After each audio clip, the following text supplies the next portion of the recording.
guys, it's Emily. Welcome back to my channel, or if you're new, welcome to my channel. So I know I usually don't post on Wednesdays, but since it's summer, I'm gonna try to start posting on Wednesdays as well. I'm gonna try to make my filming schedule so that I could have videos up on Monday, Wednesday, and Friday.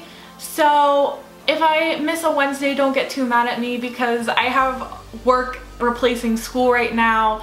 So I still have a job that I go to almost every day, but I still want to make videos for you guys now that I don't have like the homework and stuff.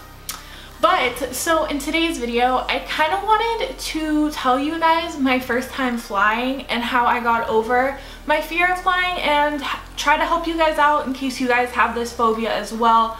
I know it's a really common one. And yeah, so I'm going to tell my story of my first time flying, and if you guys want to fast forward through that, I'll have like a timestamp on when my tips and tricks begin for first time flyers, or just if you're nervous about flying, so you can just fast forward to that. And yeah, so I've rambled enough, so let's just get on with the video. Okay, so my first time flying was actually this year, and I'm 21 years old, and I had never flown before I was 21. And what got me to fly was we had a chance to go to Washington, D.C. and the flight and the hotel room was gonna be free, and it was for my honor society. So I was thinking that's too good of an opportunity to pass up because I'm scared. And also my best friend Krista was with me, so I was thinking this shouldn't be so bad. I can do it, you know, whatever. So I booked the flight, and then I think I had to wait 3 months before we went. So the day comes, and you know, I'm actually surprisingly not as nervous as I thought I was gonna be. I think I hyped it up a lot in my head.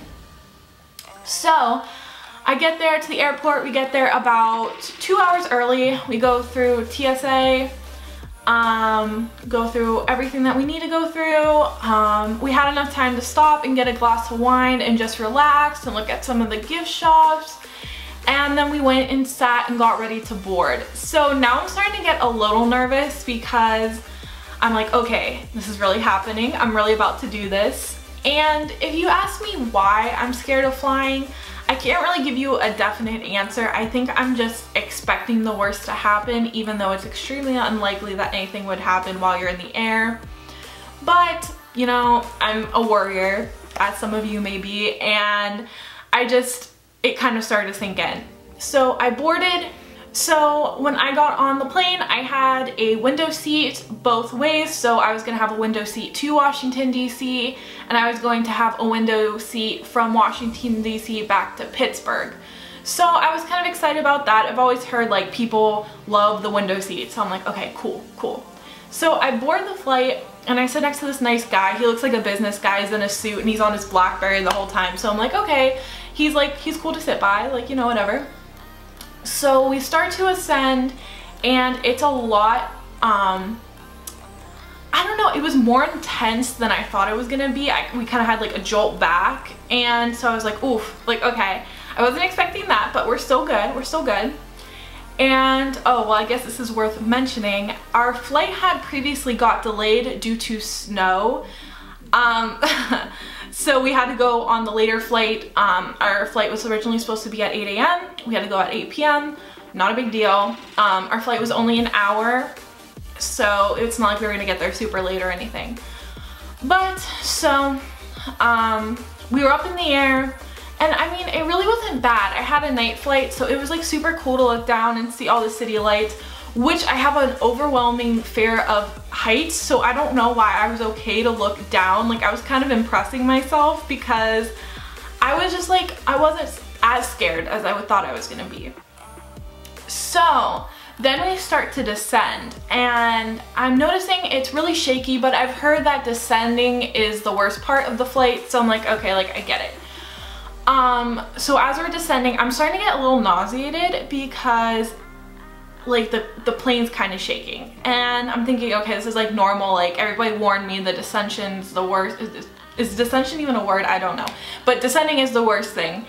And so I'm like just like chilling still, and then I look in front of me, and Krista's in front of me, and her head is like tucked in between her legs, and I'm like, is she getting sick or like what's wrong?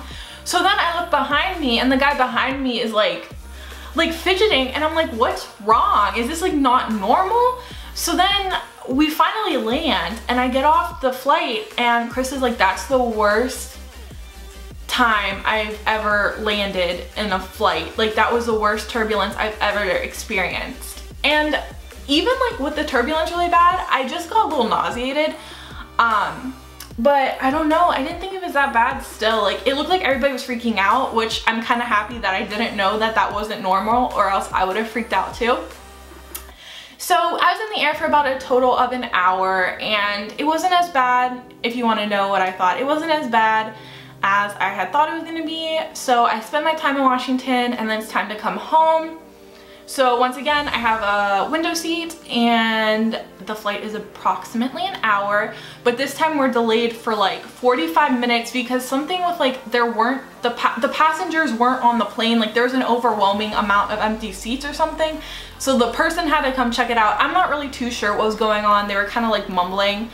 But so once that was done, we were good to go. It was a bright sunny day, perfect weather for flying, and I sat next to a really nice guy who actually let me watch his Netflix with him, which was super cool. So I don't know, I had a good time.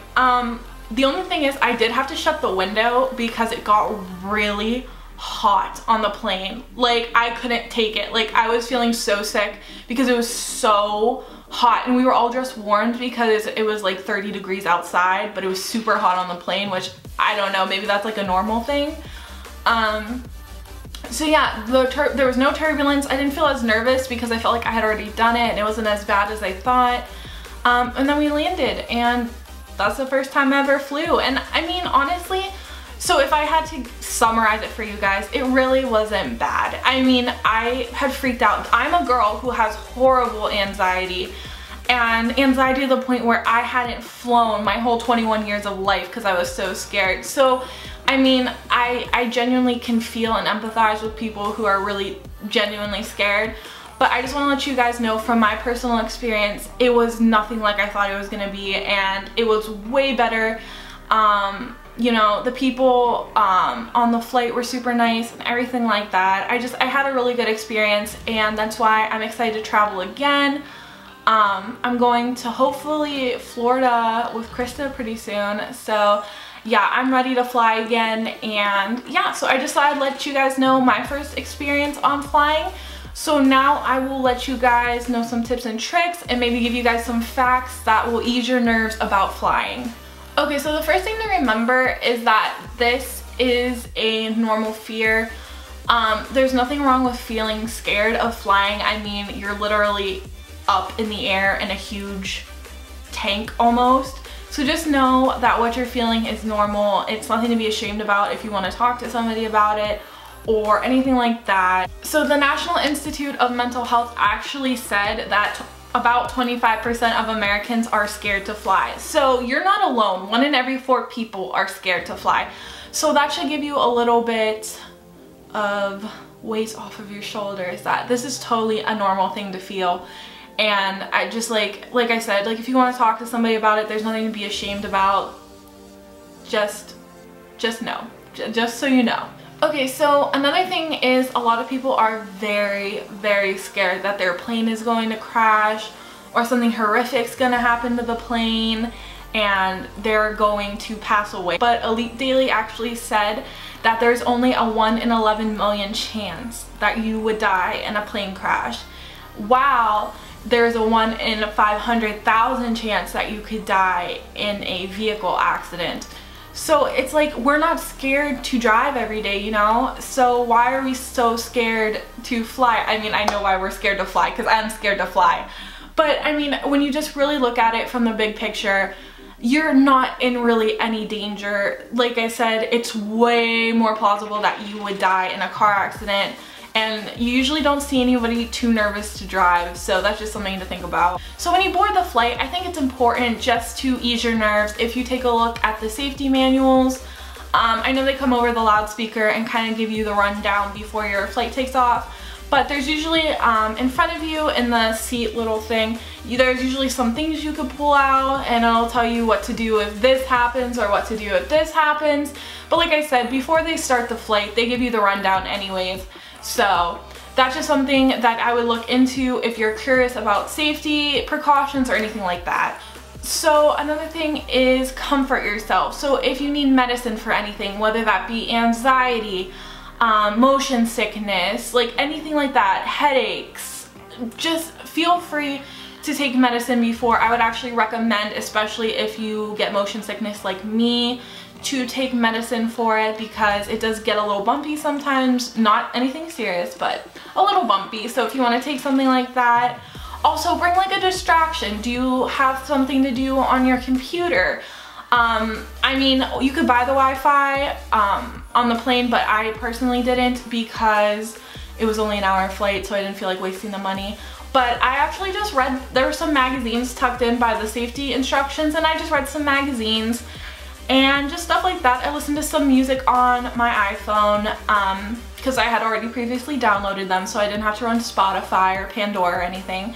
And I just did that, and it really kind of just like took my mind off of it. I closed my eyes, or maybe if you want to sleep, bring like one of those little neck pillow things, and just try to make your time on the plane as enjoyable as possible. Okay, so this is probably the most important thing I would say. And this kind of goes along with being comforted and whatever like makes you feel better. But I would definitely, if you are dead set on having an aisle seat, or if you're dead set on having a window seat, or if your plane has 3 seats and you are dead set on the middle seat, which I don't know why you would be, but different strokes for different folks.